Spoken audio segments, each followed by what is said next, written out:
Our story begins deep within the chasm of the dark dungeon, where our brave young hero searches for the answer to free his kingdom from the dark tyranny. How will we contain this treacherous tale? Find out as we BITBOX Mice and Mystics.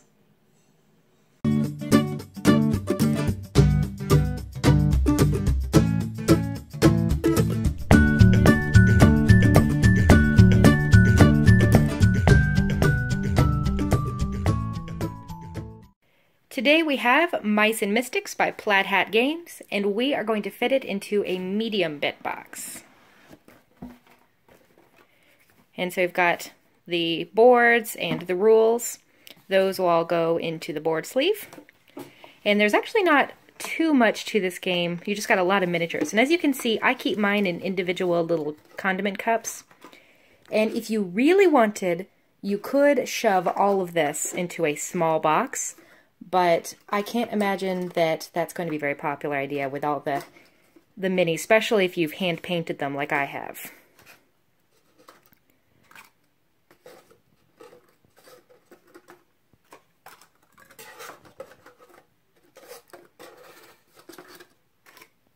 Yeah, so with the cups, it's just carefully laying everything out.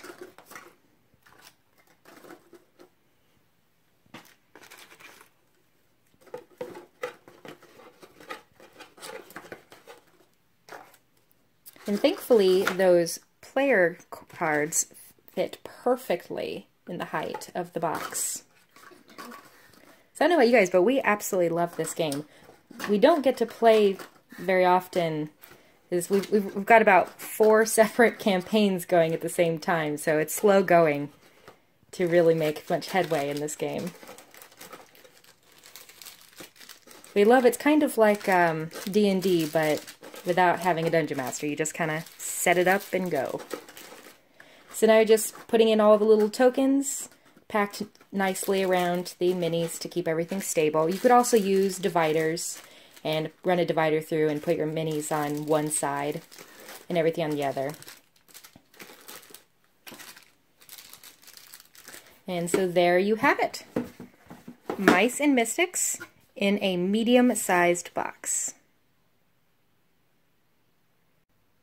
Hey everyone, so I've decided to refilm and try to fit Mice and Mystics into a small BITBOX. Fortunately, my hands are out of town, so it's just me today. So bear with me I'm filming one-handed. So, of course, you've got all these minis, and if you've hand-painted them, you might want to go up into the medium box, like the first video, which I'll probably end up doing. But I think with the correct dividers, you should be able to divide this box up carefully to fit the minis safely. So I'm going to unpack them from their little cartons and we can start packing. Okay, so all of the minis are out of their compartments and I'm going to pack them into the box. So if you put them all on one side,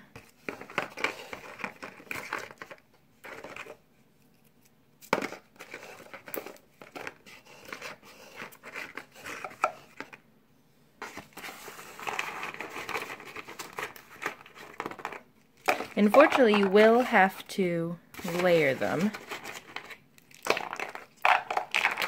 Those roaches. So there they all are. And then if you put in that divider to keep them steady and to keep the cards from crushing them,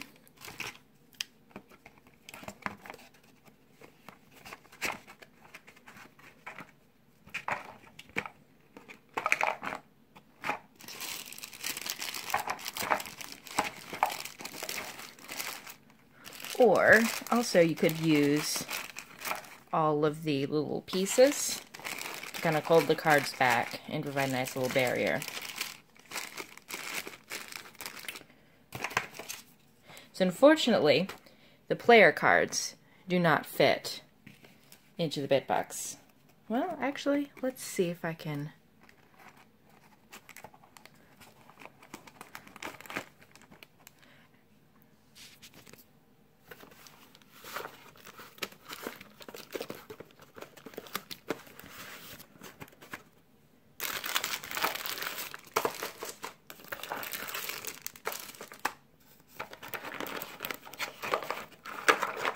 Actually, they do. They fit perfectly. And so you just pack all those tokens in.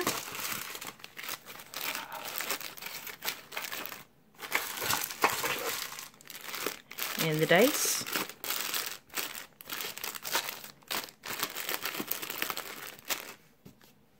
Obviously you do a cleaner job of it. But there you have it. Very nicely. Mice and Mystics in a small BITBOX. The other way would be potentially to pack all the figures. Let me take them out.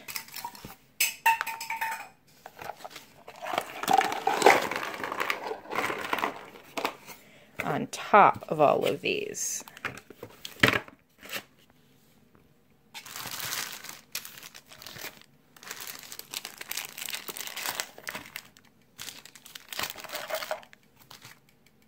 Actually, let's lay those cards down so they don't fall over and crunch our figures.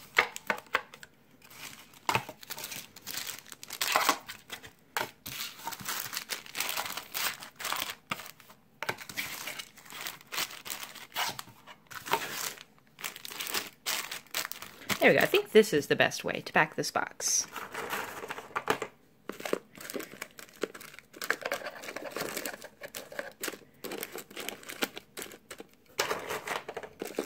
And you just carefully lay them all down.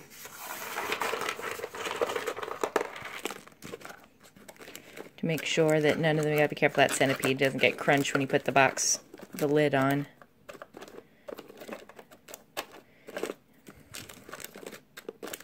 Yeah, so if you want to make sure that they're not getting crunched by any of the pieces, you could put them here on top. Then you just got to make sure that all of their weaponry and their tails and ears aren't going to be too close where when you close the box they'll get crunched. So actually it closes really nicely. So there you have it. Mice and Mystics. Very nicely in a small BITBOX. And of course, so there's the multiple ways to pack this box, or you could keep all your minis protected and go up to the medium size and still have a little bit of room for another small game or so, as you saw in the first video. So if you have any questions or comments, or would like to see a certain set of games in a particular box, please let me know in the comments.